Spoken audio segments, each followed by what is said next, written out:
Selama hidup di dunia ini, yang terbaik adalah menyelamatkan hati dari buruk sangka.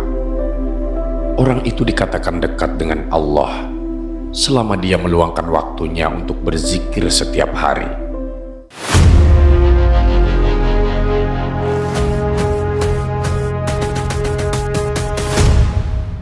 Bismillah, alhamdulillah.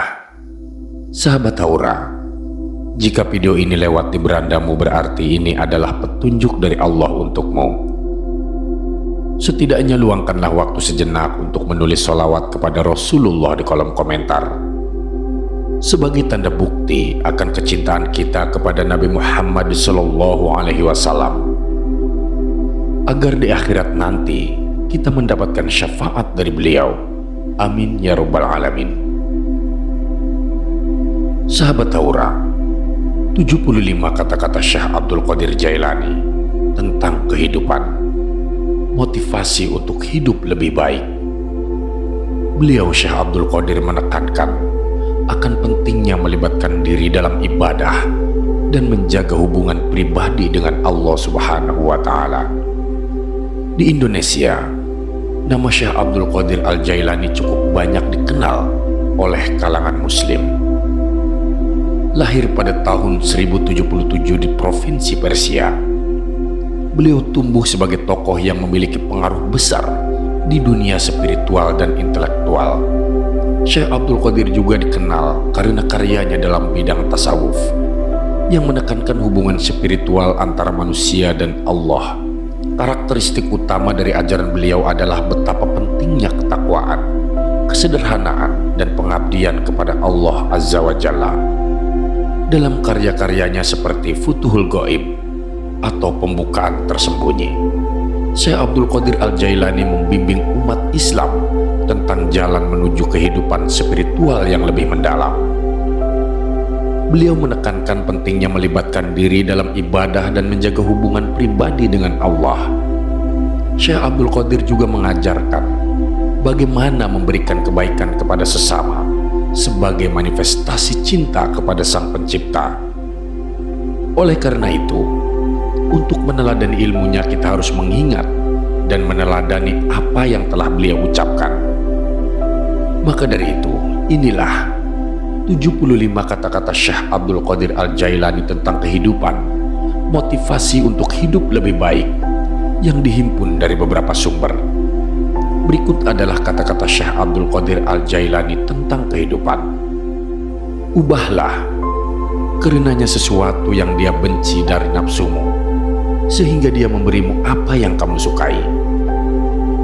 Jalan itu luas, berdirilah dan teguhlah, beramallah, dan jangan lalai selama tali dengan dua ujungnya di tanganmu. Mohonlah pertolongan kepadanya atas sesuatu yang menjadikan kebaikanmu. Kendarailah nafsumu, jika tidak, ia akan mengendarai kamu.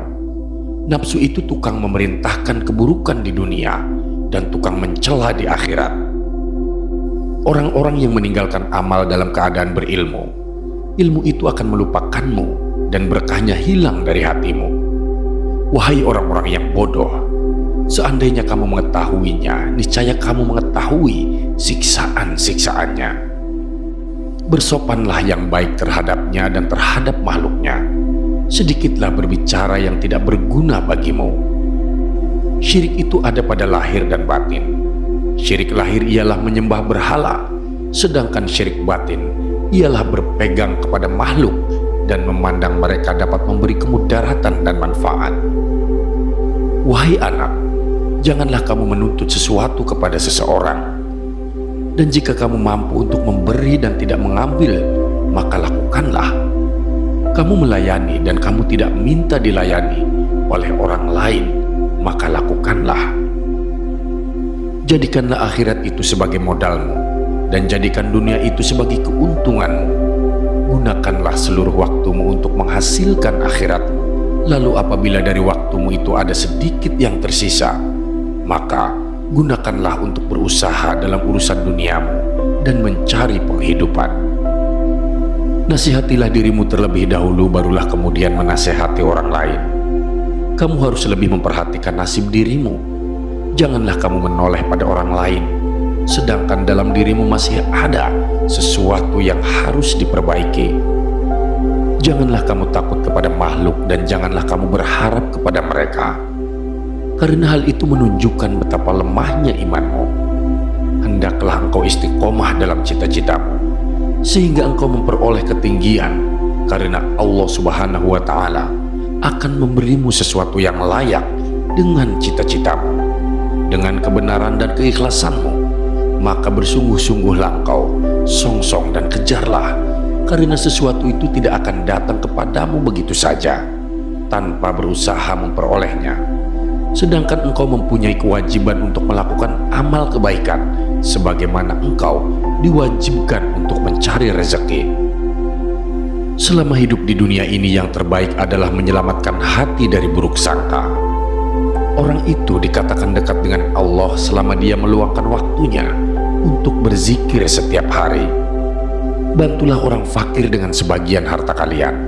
Jangan pernah menolak pengemis, padahal kalian mampu memberikan sesuatu untuknya, baik sedikit maupun banyak. Raihlah kasih sayang Allah dengan pemberian kalian. Bersyukurlah kepada Allah yang telah membuat kalian mampu memberi. Jika pengemis adalah hadiah dari Allah, sementara kalian mampu memberinya, mengapa kalian menolak hadiah itu? Bohong kalau kalian mendengar nasihat dan menangis di hadapanku, tapi saat orang datang meminta uluran tangan, kalian malah membiarkannya. Itu menunjukkan bahwa tangisan kalian belum karena Allah. Apabila kebenaran keimananmu telah terbukti dan kamu dapat menyesuaikan diri dengan kehendak dan perbuatan Allah, dan juga dengan izin Allah juga, maka hendaklah kamu tetap bersabar dan ridho serta patuh kepadanya. Janganlah kamu melakukan apa saja yang dilarang oleh Allah. Apabila perintahnya telah datang, maka dengarkanlah, perhatikanlah, bersegeralah melakukannya. Senantiasalah kamu bergerak dan jangan bersikap fasik terhadap takdir dan perbuatannya. Tetapi pergunakanlah seluruh daya dan upayamu untuk melaksanakan perintahnya itu. Janganlah bersusah payah untuk mendapatkan keuntungan, dan jangan pula mencoba untuk menghindarkan diri dari malapetaka. Keuntungan itu akan datang kepadamu jika memang sudah ditentukan oleh Allah untukmu, baik sengaja mencarinya maupun tidak.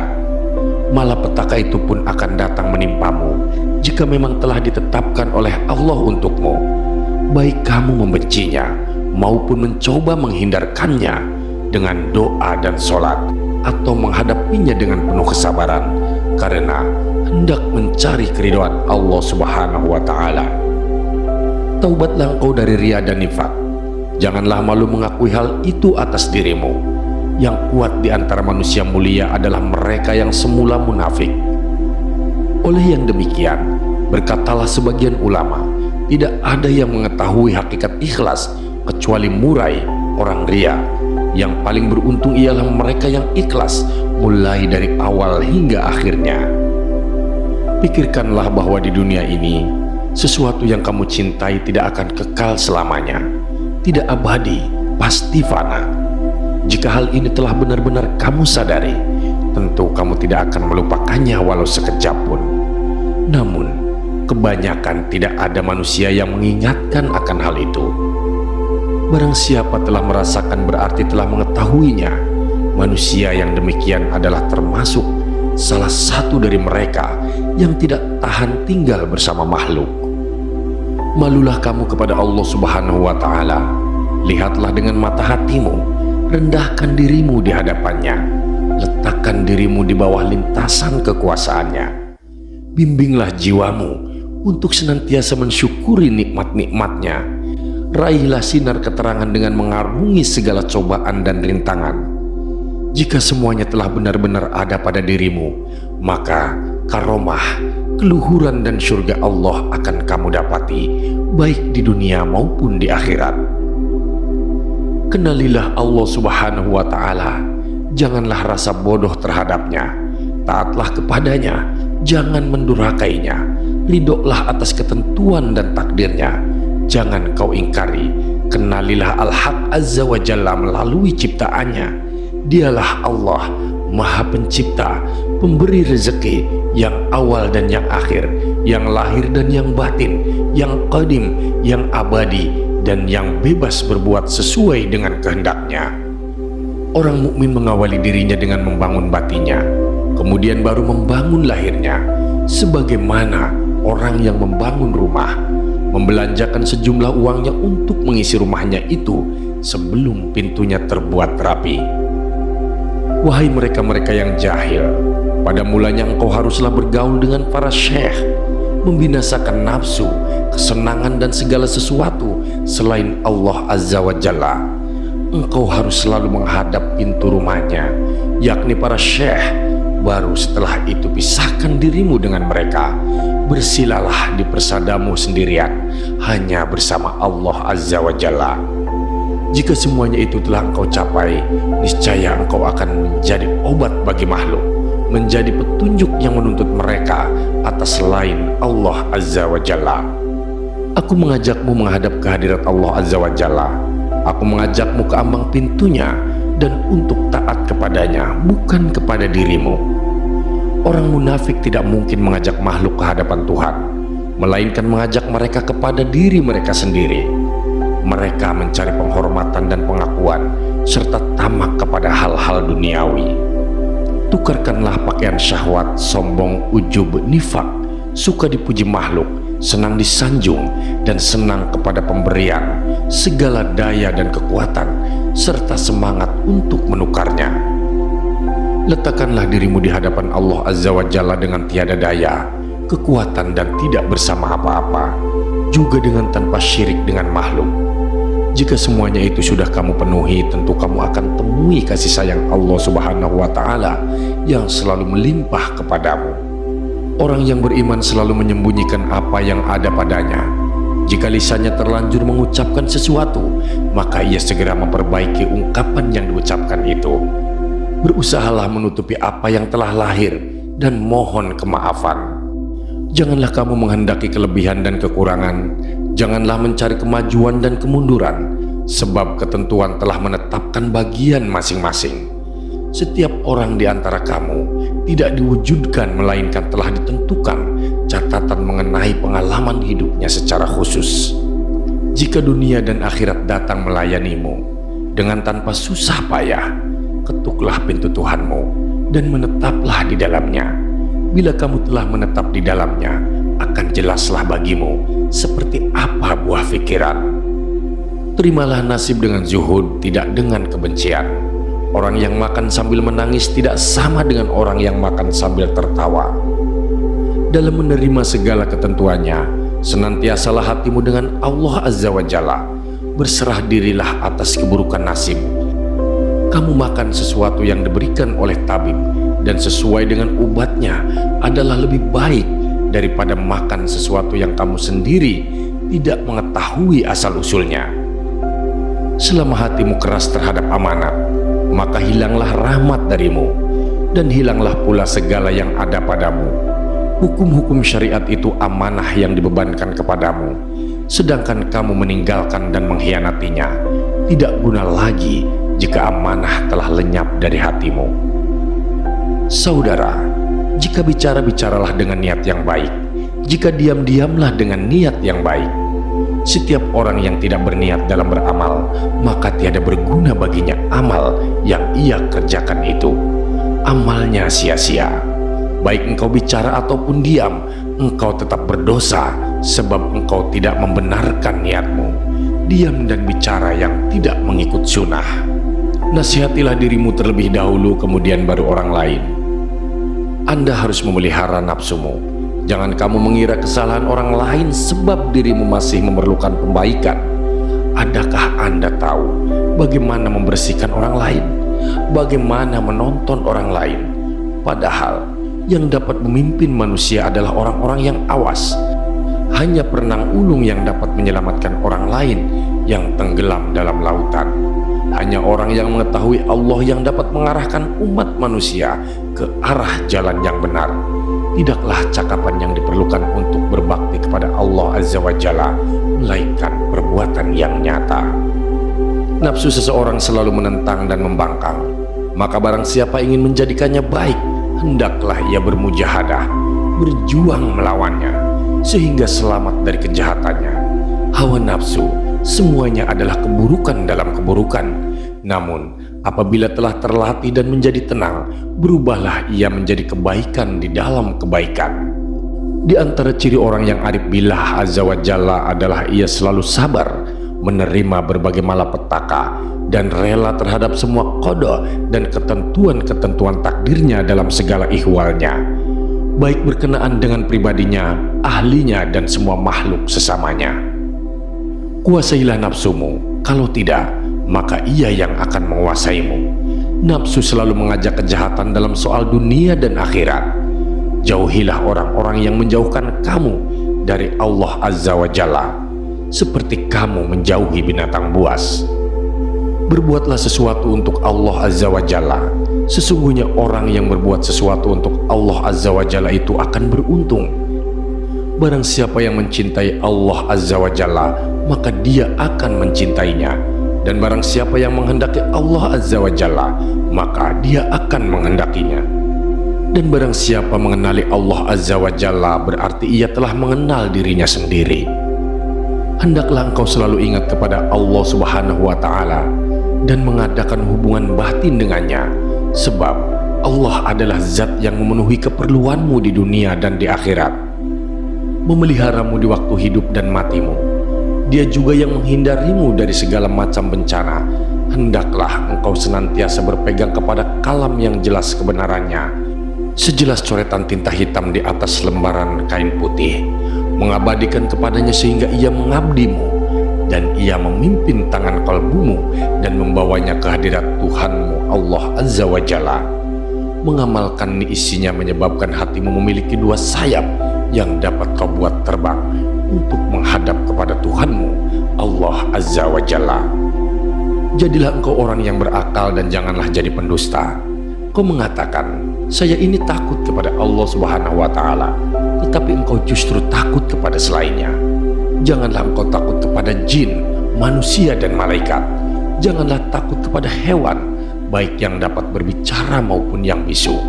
Juga jangan takut kepada siksaan dunia maupun akhirat, tetapi takutlah kepada zat yang menyiksa.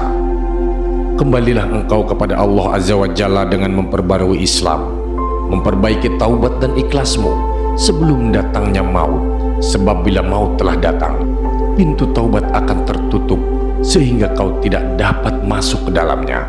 Kembalilah kepadanya dengan melangkahkan kaki kolbumu agar pintu anugerahnya tidak dikunci untukmu, karena bila sudah terkunci jiwamu, kekuatan, kekayaan, dan hartamu tidak akan diberkahinya lagi.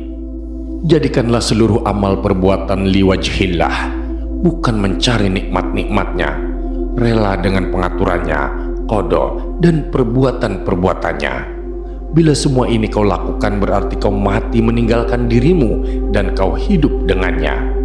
Hati sanubarimu menjadi selalu ingat kepadanya. Engkau senantiasa dekat dengannya dan lupa dengan selainnya. Jika kamu orang yang berakal, tentu kamu akan meraih keimanan untuk bekal ketika bertemu dengan Allah Azza wa Jalla, dan tentu akan bersahabat dengan orang-orang yang saleh, serta mengambil mereka sebagai suri tauladan yang baik dalam perkataan dan perbuatan, sehingga hari demi hari keimanan dan keyakinanmu akan bertambah. Lalu kemudian Allah Azza wa Jalla akan memurnikan keimananmu dan membina perangaimu, serta menumbuhkan kesadaran hatimu dalam menerima perintah dan larangan. Barang siapa telah menunaikan perintah Allah Azza wa Jalla berupa dua macam jihad ini, niscaya ia akan memperolehi dua balasan di dunia dan di akhirat. Luka-luka pada tubuh seorang syahid bagaikan membekam pada tangan salah seorang di antaramu yang tidak ada rasa sakit sedikit pun. Mati bagi mujahid li nafsihi, orang yang memerangi nafsunya, dan bagi orang yang bertaubat dari semua dosanya, bagikan orang haus dahaga yang minum air asin. Kuncilah pintu kalbumu, hentikan segala sesuatu untuk masuk ke dalamnya. Isilah dengan zikrullah, Bertaubatlah setiap kali kau mengerjakan maksiat. Sesalilah perbuatanmu yang kurang sopan. Tangisilah kesalahan-kesalahanmu. Bantulah kaum fakir miskin dengan sedikit hartamu.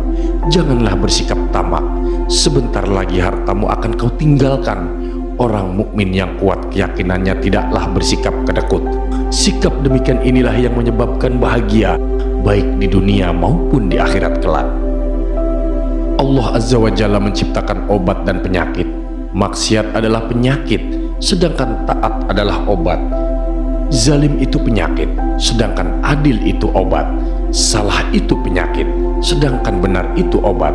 Menentang Allah itu penyakit, sedangkan taubat dari segala dosa itu adalah obat.